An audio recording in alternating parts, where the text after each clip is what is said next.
नमस्कार, एक बार फिर से स्वागत है आप सभी का मेरे YouTube वीडियो क्लास में। कैसे हैं आप सब। आज हम 10वीं कक्षा के फिजिक्स विषय का अध्ययन करने वाले हैं, जिसमें हम इसके पहले चैप्टर का अध्ययन करेंगे, जो कि है प्रकाश का परावर्तन। तो इसके पिछले वीडियो में हम आपको बताए थे कि प्रकाश और उसके स्रोत क्या क्या होते हैं, और प्रदीप्त और अप्रदीप्त वस्तुएं क्या होती है।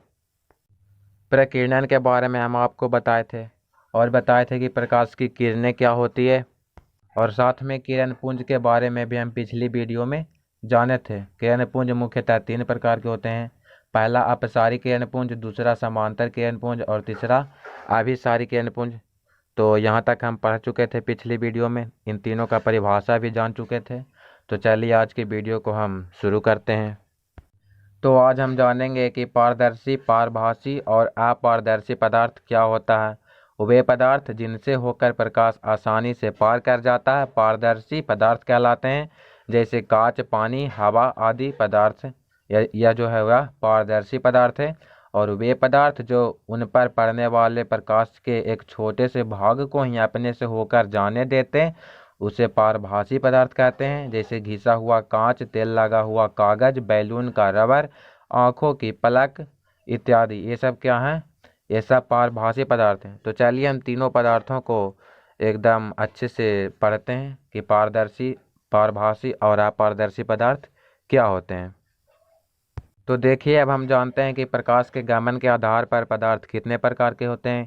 यहाँ पे क्वेश्चन है कि प्रकाश के गमन के आधार पर पदार्थ कितने प्रकार के होते हैं।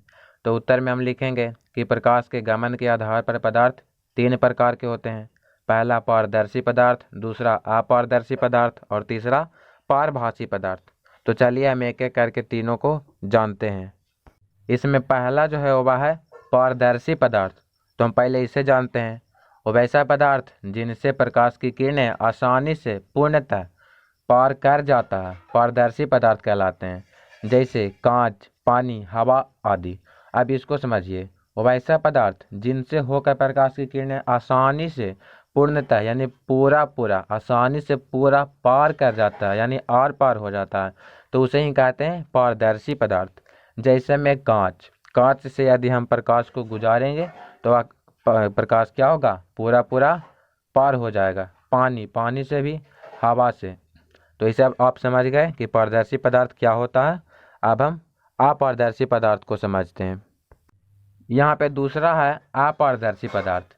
तो इसे हम लिखेंगे कि ऐसा पदार्थ जिनसे प्रकाश की किरणें बाहर नहीं निकल पाते हैं अपारदर्शी पदार्थ कहलाते हैं। अब इसे समझिए, यह क्या है? तो यह ऐसा पदार्थ है जिनसे प्रकाश की किरणें बाहर नहीं निकल पाती है, यानी कि आर पार नहीं हो पाती है, उसे ही कहते हैं अपारदर्शी पदार्थ।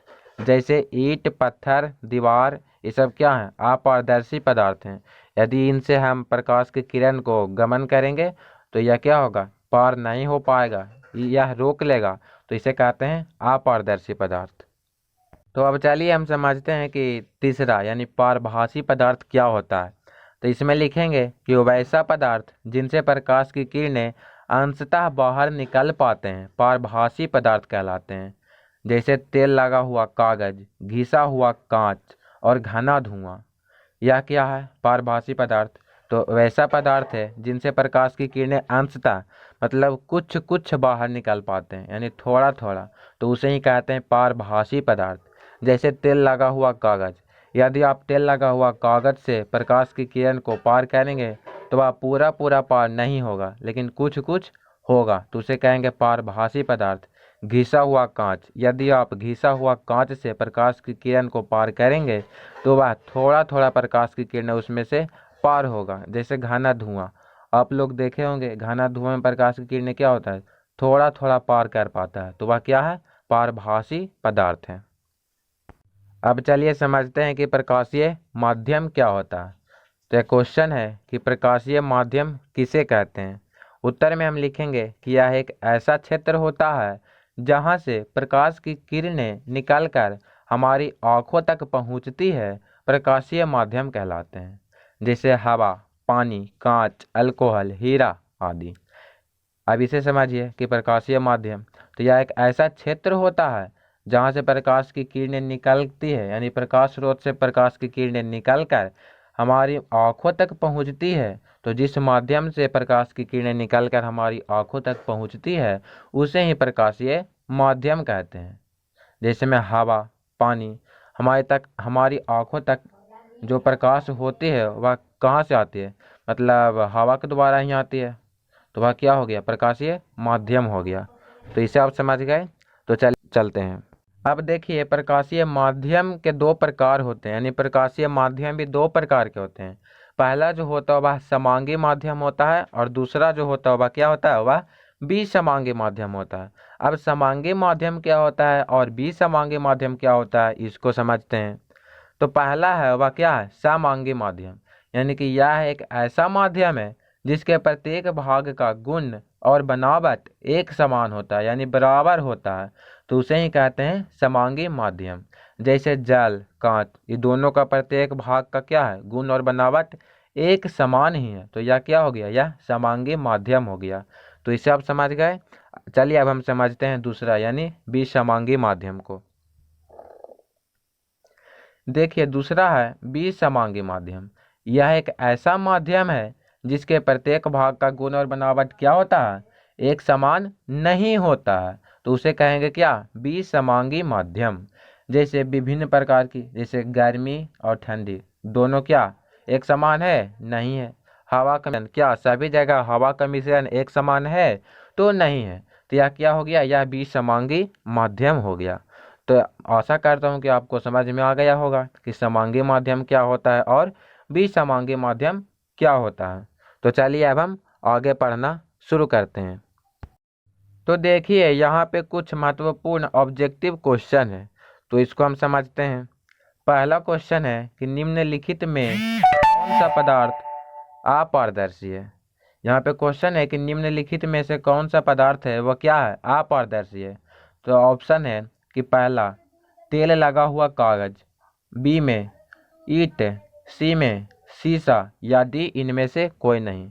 तो इसमें क्या कह रहा है, निम्नलिखित में कौन सा पदार्थ अपारदर्शी है। तो अभी आप पढ़ें कि ईंट क्या है, यह अपारदर्शी है। तेल लगा हुआ कागज पारभासी पदार्थ है और शीशा क्या है, पारदर्शी है। तो इसमें बी नंबर ऑप्शन हमारा सही हो जाएगा कि ईंट अपारदर्शी पदार्थ है। इसमें देखिए, दूसरा क्वेश्चन है कि निम्नलिखित में कौन सा पदार्थ पारभासी है। अब इसमें पारभासी पदार्थ हमसे पूछ रहा है।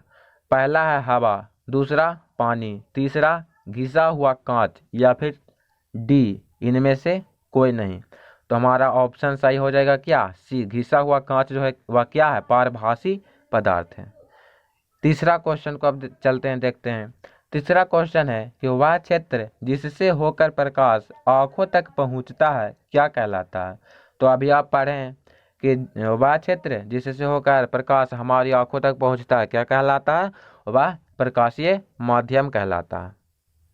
इसमें चौथा क्वेश्चन है कि वो वैसा पदार्थ जिनसे प्रकाश की किरणें अंशतः पार कर पाती है या पार कर जाती है क्या कहलाते हैं। तो वैसा पदार्थ जिनसे प्रकाश की किरणें अंशतः यानी कुछ कुछ थोड़ा थोड़ा पार कर पाते हो वह पारभासी पदार्थ कहलाती है। आप इसे पढ़ चुके हैं। अब पांचवा क्वेश्चन देखते हैं, निम्नलिखित में कौन सा दीप्त पदार्थ है। तो आप दीप्त और अदीप्त पदार्थ पढ़ चुके हैं। ऑप्शन है इसमें चंद्रमा, दूसरा है पृथ्वी, तीसरा है आग, या फिर चौथा है क्या, इनमें से कोई नहीं।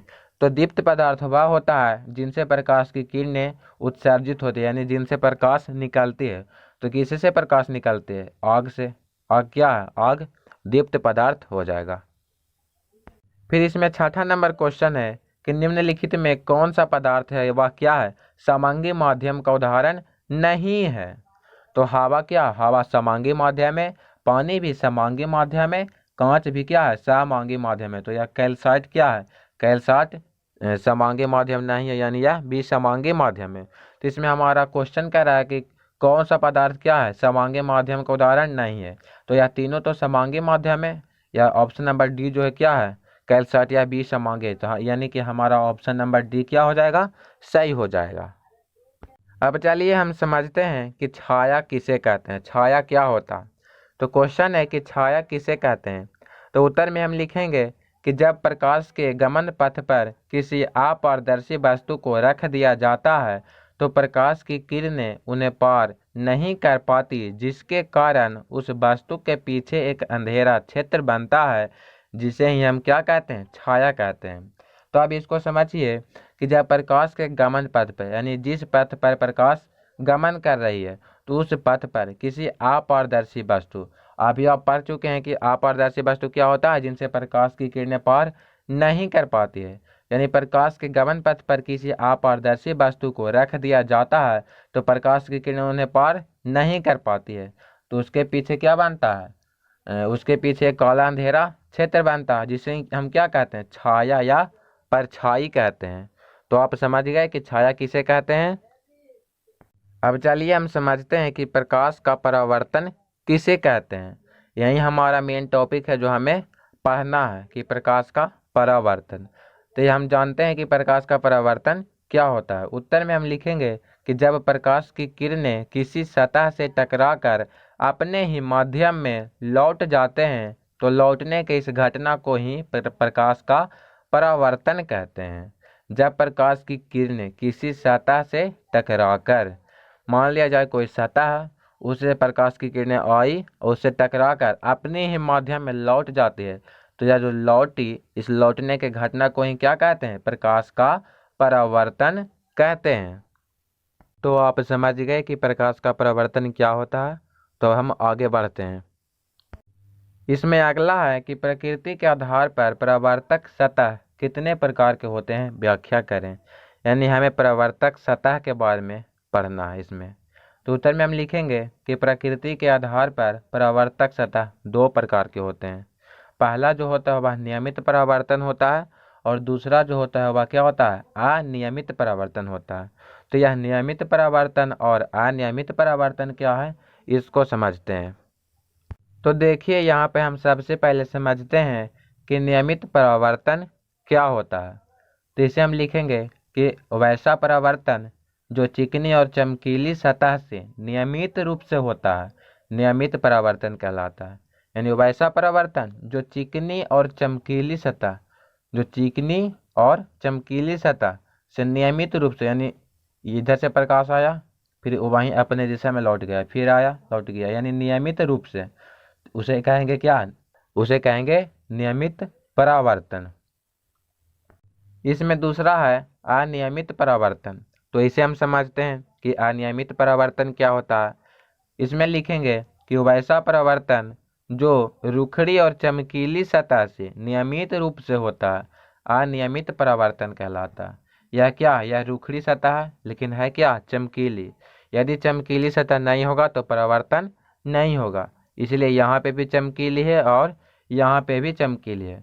तो अनियमित परावर्तन में यह होता है कि वैसा परावर्तन जो रुखड़ी और चमकीली सतह से नियमित रूप से होता हुआ अनियमित परावर्तन कहलाता है। जैसे कि यह रुखड़ी सतह है और चमकीली है, यह नियमित रूप से नहीं होता, यह इधर से आया फिर इधर गया, इधर से आया फिर इधर ही चला गया, मतलब यह नियमित रूप से नहीं होता। तो इसे हम क्या कहेंगे, इसे हम कहेंगे अनियमित परावर्तन। तो आप यहाँ तक समझ गए। अगर आप हमारे चैनल पर नए हैं तो चैनल को सब्सक्राइब कर लीजिएगा, वीडियो को एक लाइक ज़रूर कर लीजिएगा। तो चलिए अब हम आपसे मिलते हैं अगली वीडियो में, तब तक के लिए जय हिंद, धन्यवाद।